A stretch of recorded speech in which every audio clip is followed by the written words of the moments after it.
Brickhouse Productions Premiere. Panoramic lifestyle. A vision moves in all directions.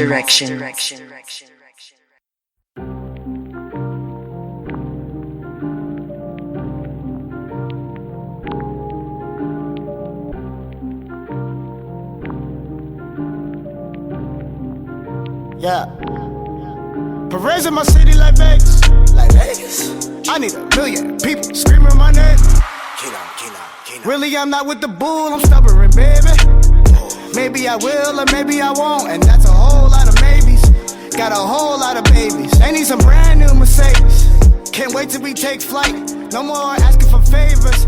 I got a plug on the west side. Who got all kinds of What do you like? So let's frame this first. We were in the middle of this before we come in. Let's frame this first. Yeah. So the question was, we were sitting here talking, and we realized as we were going through the show, we didn't touch on a couple huge things. One was that Wilder fight. We didn't talk about it. We'll talk about that. We didn't talk about that. We'll talk about that. But the Kobe Bryant, I mean, you know, we love Kobe. Oh, we don't. God. My God, like we watched the guy's whole career. Like I haven't watched any after. Once I got I got a text, and it's like, you heard what happened to Kobe, just pretty much like most of the world did.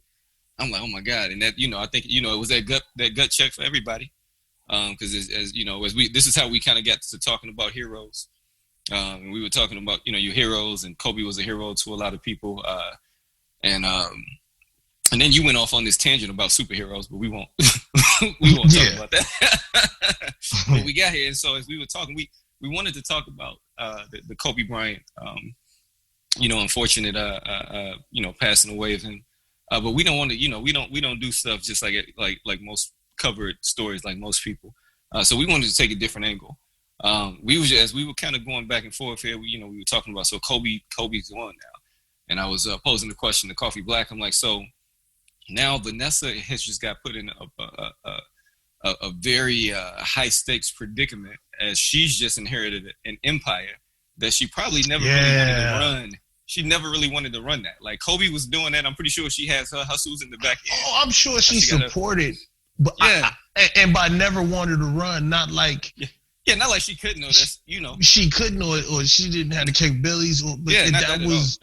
And I don't know the details of. Maybe they was running it together.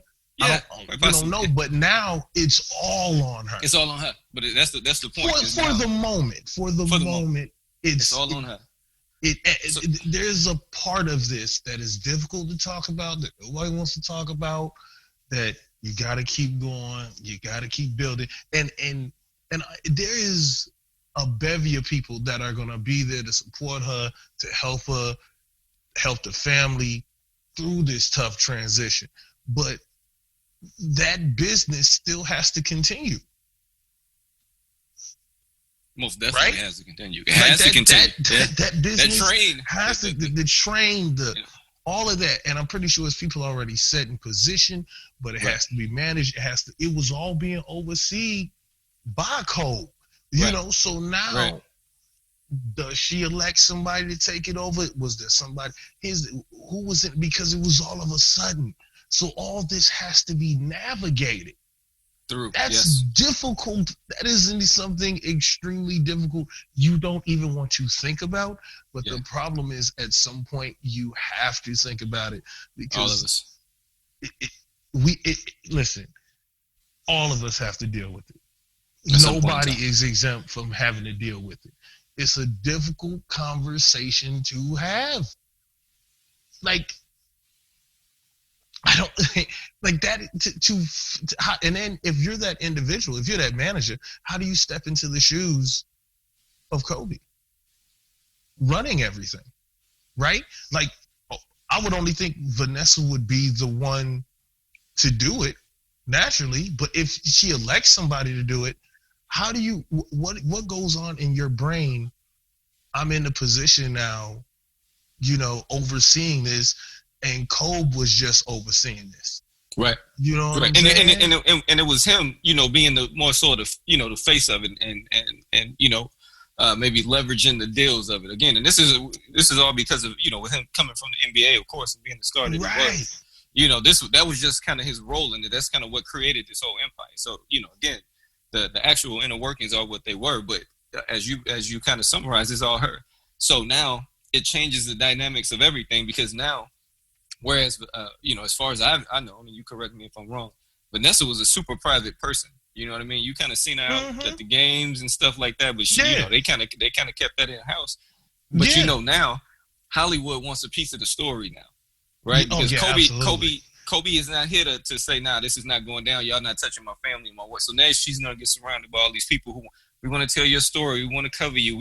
You need a publicist now, so they can tell you how you need to do things and move along, and we can get you on TV. They're show. Clamoring. They're clamoring. So this is happening. They're clamoring for the story. Kobe Bryant's wife speaks for the first time. All of it. You know what I'm saying? All this shit, and they're all sitting there, all asking the same question: when do we approach her? Yes. When do we approach her? Well, whenever you're ready. And this is whenever you're ready. Here's my card. The emails are sent out. Who's close to who? Who's got a number, a line on them? Who's a friend of a friend that we can go through to try to do this? Yada yada yada. Bullshit. Like somebody is clamoring for it. They always are, because they're just grubby hands. It's the grubby hands of the industry. Yes, we want to somehow profit off of this tragic pain. Already. Oh, and that's like they're going to mask it. Oh, we just want to tell the story. No, right. They want those advertising dollars for that night, for that prime time. Whether it's back in the day, it was the Barbara Walters of the world. Yeah, it was the Oprah Winfrey's of the world. Yeah. The Diane Swayze. It was those marquee individuals that would come through. The 60 Minutes cats. Like, that's what it was, and that, trust me, somewhere in Hollywood right now, that's what's happening. Also, there's somebody that's going to be elected to pick up where Kobe left off, whether it be a group or individual, or maybe it's Vanessa and who's around her, who she brings around her to help her manage everything. That's still a level of responsibility. It's a lot. Listen, and what's even worse is intimately. Oh, yeah. Let's do it. Let's do it. Let's dive in that territory. Incidentally. Yeah. How do you? This is tough. This is tough. It's tough to tell. I remember D.L. Hewley cracking a joke and was like, "Yo, man, like, that's why." I think it was D.L. He said, like, that's why. I think the joke when that was on Martin Luther King's wife. Coretta Scott King. That's why she never dated anybody after that, because it was Martin. Like, how do you follow Martin Luther King? Like, how do you follow Kobe? It's so asinine to even think about, like, approaching or somebody praying, because it would feel like you're somebody is preying on her. Like, how do you even date? How do you, and it's so far down the road, and it's still so fresh, and I know motherfuckers is going to excoriate us for it, but it's truth. It's a thought. How do you, they say life moves on. So how do you move on? Vanessa is young. Yes, she's a woman. She's very capable of moving on. We're all like, but how does she move on? How does she, like, who's the next, like, is there a next in line? If she chooses for it to be a next in line. But could you imagine being the individual to date Vanessa, like, after Kobe? Oh, like, some acts you just can't follow. Yeah, that's tough. Like, and then how do you do it? It's just me. Dude, the world is going to excoriate you. Yeah, you can't win that. They're going to dive into your life. Who is this mystery man that is Vanessa? Yeah, stepped into the shoes of Cole? And this is not just her. This is anybody. This is anything. Like, from her side, like, how do you even How do you even have eyes for somebody? I've always wondered how, as morbid of a thought it is, like when you're married and your spouse, your spouse leaves, like how do you get into that mode again of dating? Like I don't, where do you feel comfortable? When is it comfortable? When does it feel right to do so? Do you ever feel right doing so? Is it an obligation that you have? Do you let 10 years go by? Do you like 20 years go by? Like, what is the timeline? Is there a timeline? Is there not a timeline? I think it's just one of those questions that can't be answered. Like, whenever they feel is right, and then you just say, all right, I'm going to go about my business, whatever. Yeah, no, that's what I was going to say. I think, it's on the person, because you got to, if you're going to dive into that, you got to dive back a little bit then and say, how was the relationship before the person checked out? That's true. Maybe the person maybe the person was happy they checked out because they had something lined up anyway. Yeah. That's reality. Right? It happens on 2020 every Friday. It happens more than what people think. Yeah. You know what I'm saying? Like, yeah. And that's not all saying that they relationship is not happy, but we just speaking in general. Like, we open it up before now for the thought, because it's the reality. And some niggas just don't want to talk about it. But here on Calling Audibles, we talking about it.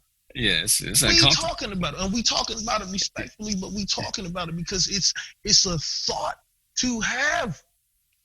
Like, no, you can't. Lord London? Yes. Oh, yeah. It's another. How you following Nip? Like, as a man, like, how are you following these great men that's been heralded as great men? And they're great, but you know what I'm saying? Like, that they immortal. In the eyes of society, these prominent beings. How do you follow a prominent being? Yeah. This is not like, a CEO passed away. The interim CEO. Like it's like no interim husband. There's no interim boyfriend. You know what I'm saying? Like how do you make that transition? What does the family think? What you know what I'm saying? What do the kids think? Like I've been involved with somebody who had a loved one that passed away, and they were getting back into dating. I've been that guy in that position. Wait a minute. Wait a minute. This was supposed to be short. This was supposed to be short. That's what we did. This is not going to be short now. Wait a minute. Let's talk about this. How did you get in the situation? When did you...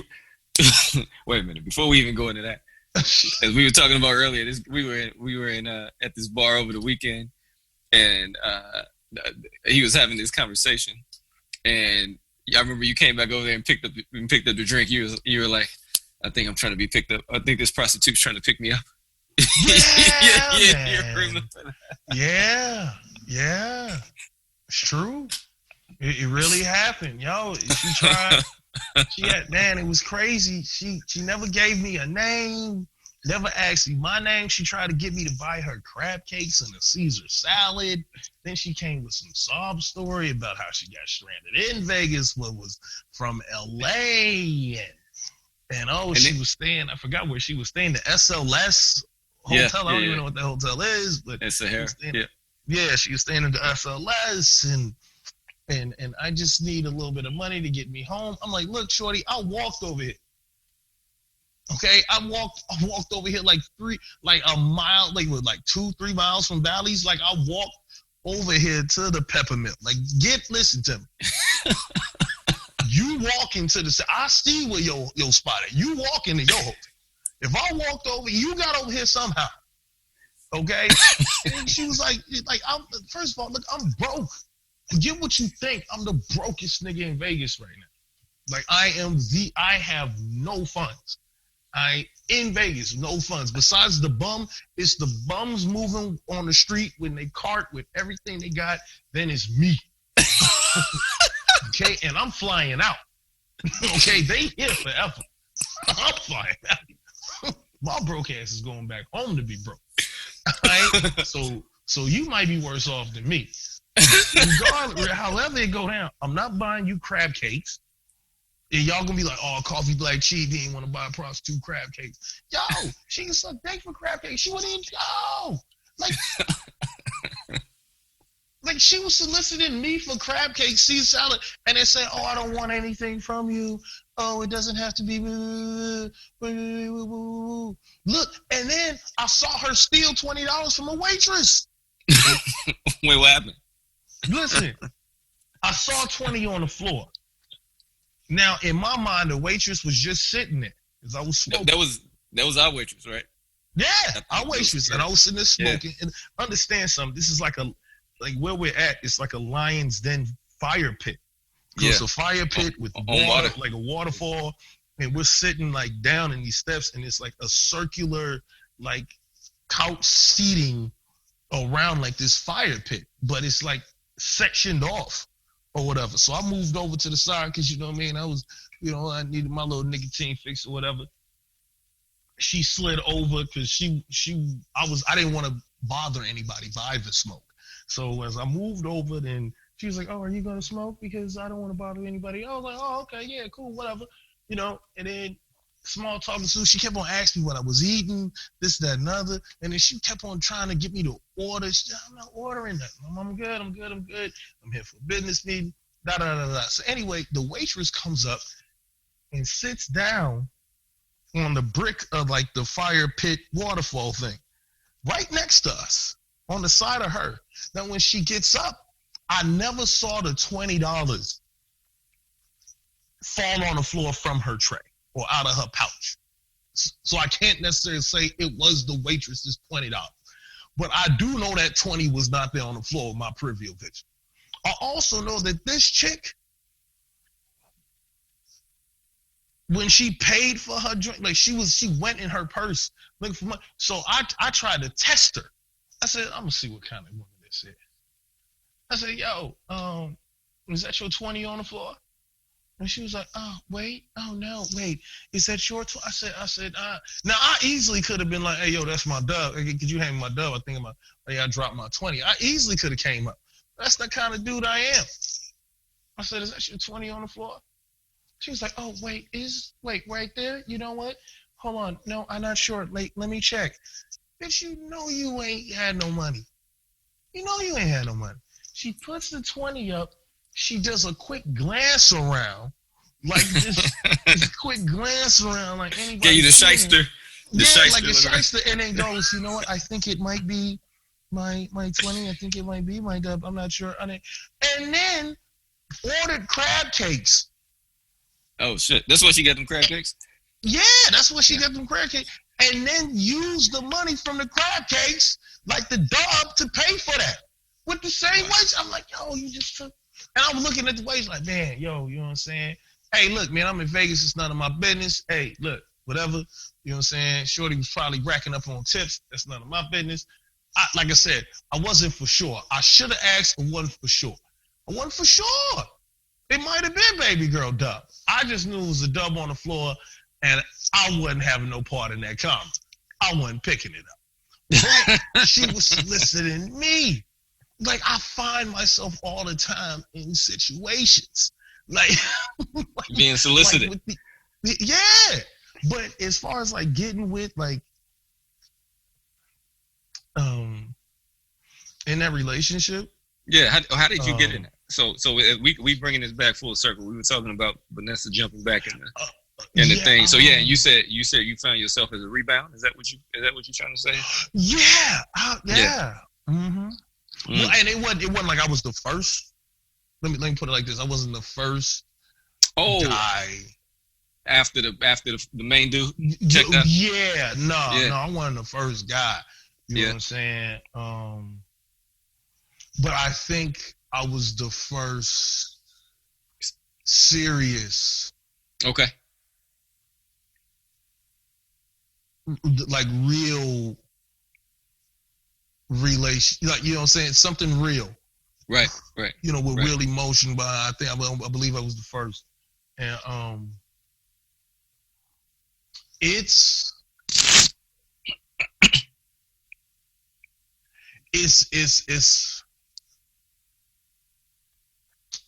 interesting. it's very you're walking on eggshells a lot. You have to be incredibly understanding, right? Based on the situation. I mean, emotions is emotions, love is love. You can't, you know, you can't deny that. You know what I mean? I guess you can. It's a decision by both. Like both parties got to decide whether or not they want to move forward with it. You know what I'm saying? And then it kind of grow. But so let me ask you this: from the other side, I can't speak on that side specifically. Right. And be forthright and open and contrite and completely 100 and let the curtains back and look at. I can't do that for them. But right. For 100%. me, like just being involved is like, whoa, okay. So and you move forward. I don't know. It's so what was the distance? What was the distance between your preconceived thoughts that you had going into it about how you thought it was going to be, and then the reality of what it was? Again, without diving super deep into it. Yeah.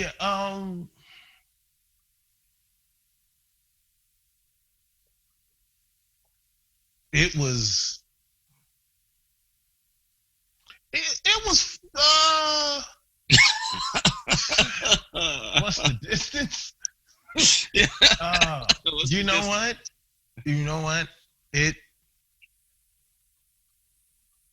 I would like to say it wasn't as far off as what I thought it was going to be. Which was and by distance, what I mean, and I get what you're saying. They probably don't get what you're saying. Like from the expectation from what you get this information. Yeah. All right. Okay. So I expect this, and then you get into it, and then you see, and then you get. Now you're talking about gauging what actually was from what actually you thought was going to transpire. Right. What's that distance? How large of a gap was it? Right. You know what? It wasn't that large of a gap. It wasn't that large of a gap because at a certain point, you're dealing with the individual at that time. You know, it gets kind of like you've got this thing hovering it or whatever, and you're trying to manage that your emotions for this person that you see the core of them, which is beautiful and you're engaged by the core of who that individual is, but you also have this big thing lurking over you that you're trying to, it's like a shadow that you don't want to be under. I didn't, you know what? I tell you one thing that you do have happen. You question yourself often if you're worthy. If you're worthy of being with this individual. So it's a constant look at yourself in the mirror. Because if you're any misstep, if you have any fallacies within you as an individual, you're on notice of those fallacies. So it's either, do I hide this about myself? At what point do I divulge this? Okay, I've got to be, you find yourself wanting to be extremely perfect for this person or in this person's eyes. Because, and not like trying to be the other and the person that has went on, you know what I'm saying? Like they've went on, deceased, they went on in life. Like you can't be that person. Of course, you're not even trying to be that person, but you also understand you're in the shadow of that individual. And it's how do I navigate these waters of what I can offer without comparing yourself to that person and without getting caught up in being compared to that individual. in case in which you know that person that you're with is comparing you to that individual. It's so unfair.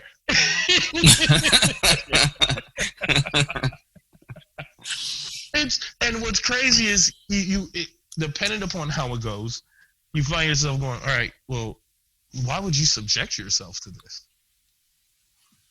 Should you back off? Are you in too deep to back off? You know what? This person's a good person and they just need time. And they're coming around, so let's give them some more time. Like you care about them, you're here, you love them, give them time. They need time, so you give them time.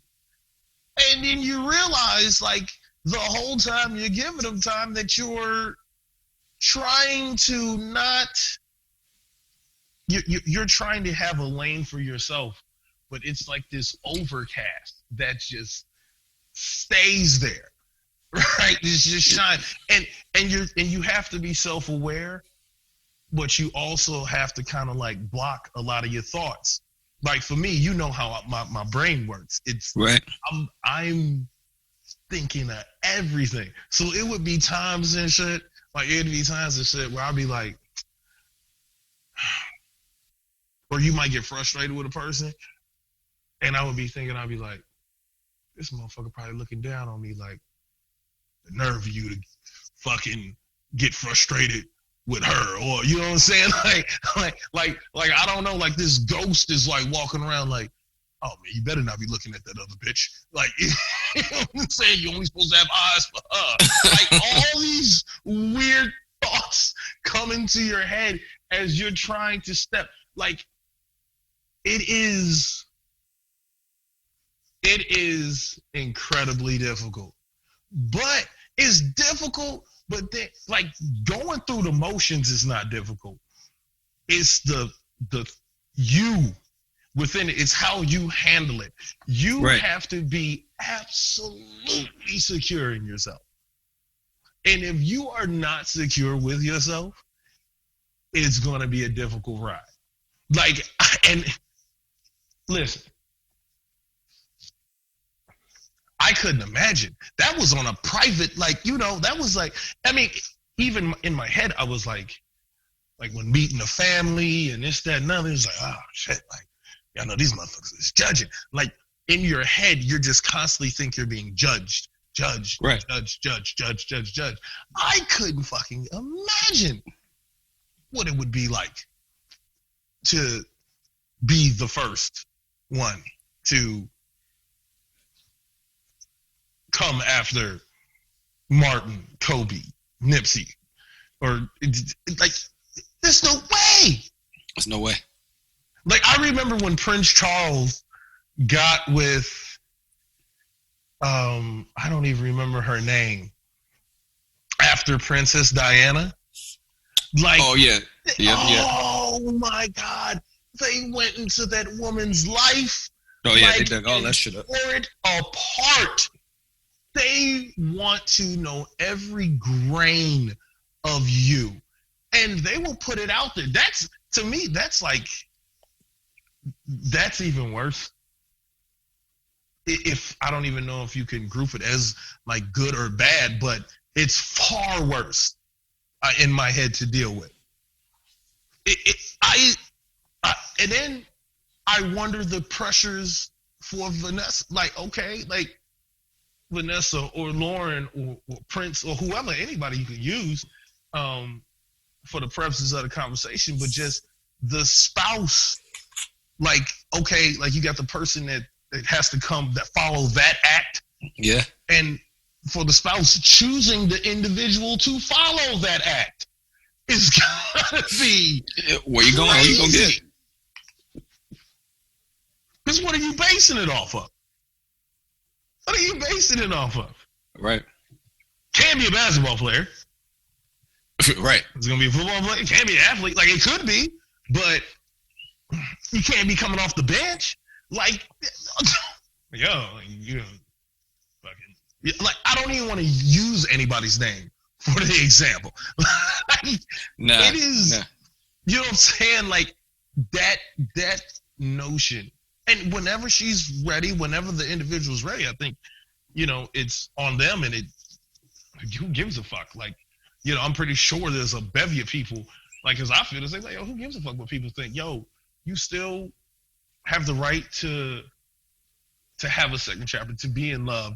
You know what I'm saying? Like, you don't have to be alone. You can still have the right to have a companionship. But how do you choose? Because to me, it's almost like you're not choosing for yourself anymore. And then you have kids, so you're already got that. All right, you got kids. You know what I'm saying? It's almost like a divorce in a way. Like, okay, you got a divorce. All right, I got my kids, so whoever I bring around, my kids. Like, so you already got that working. But now with that whole scope of the individual, how things went down, it's like, yo, who's the next in line? Not that anybody should be thinking about that right now, but at some point, it may happen.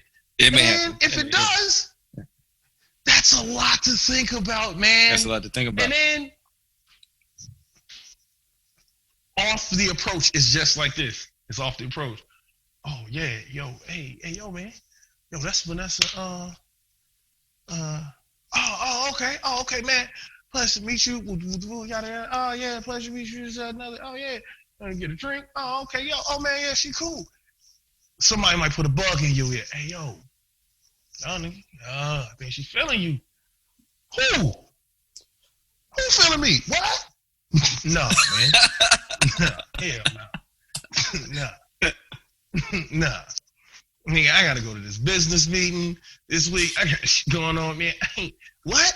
What did she talk? Yo, man, she wanted to know, like, chop it up. And, like, first of all, how do you turn down the offer if you're not comfortable with it? That's tough. You know what I'm saying? Like, if this individual approaches you and you realize, yo, like, am I the first up? Am I on base? Because you don't want you don't want to be the first one to give rejection after that. Now you obligated. Now you're obligated to go down this road of scrutiny, because they might not scrutinize you. Oh, but you're gonna be scrutinized. You know what I'm saying? So how do you turn it down? Like, that's the kind of how do you turn that down? That's you tough. Tell me how That's you turn tough. it down without being the bad guy, because then you're the guy that turned it down. First of all, you're the guy that went for it, and then you're the guy that turned it down. Yeah. You're the guy that turned it down. Yeah, like you said, bro, it's one of those things. It's like there is no right approach. It's like the whatever approach you use to that has to be conducive to how you get down, and you got to figure out a way to smooth that shit over.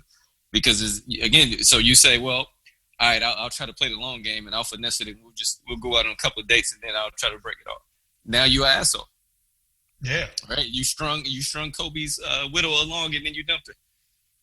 You have to be okay with being the one where you gonna lose. Where you lose. When she goes, nah. Yeah. I thought I was telling them, I'm really not. Yeah. It's gonna happen. Because listen, it's something, and I know everybody's thinking right now, how could these fools be talking about this? Yeah. It happens every day. It does. It's reality. And this is not something tawdry that we're talking about. No, this is not filthy or nasty. This is real. We're talking about how do you make a connection with somebody after that? And how do you put yourself in position after that? Like, if you want to, because I think it's worse if it's viewed worse if you're eyeballing her. Like, she's attractive, of course. Right. But like, how do you? If you think about it too long, it's almost like you're preying on her. Right. You're preying on them. That's true. Yeah. Do you know what I'm saying? Or it can be viewed. Let me put it like this: it can be viewed that way. It can be felt that way. It's really a weird thing. Like, again, and then if you turn them down, oh nigga, you turned down who?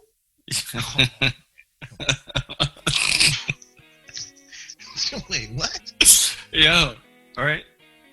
That's tough. That's a tough story to tell. But it's reality, man. There's no doubt about that. So, how did you get out of that, man? I guess we can end after that. How did you get out of this situation that you just got done telling people about? Oh, okay. All right. So, that's good. This is Calling Audibles, people. Calling Audibles. See y'all later. I got the time, do the dime I want. Been up in the sky, I won't. Let a nigga waste your motherfucking time, I won't. That'll be a crime, I don't ever wanna make you think I'ma go far, I am. For real, I'm whatever I want. You ain't know that I'm the motherfucking man I am. Scooby never slacking on fronts. I can make a shit splash, I'ma dash on way. Got a whole lot of cash in the stash on way. Got a chick in the whip with the cool on way. That's game for the team, we don't lose on way, on way.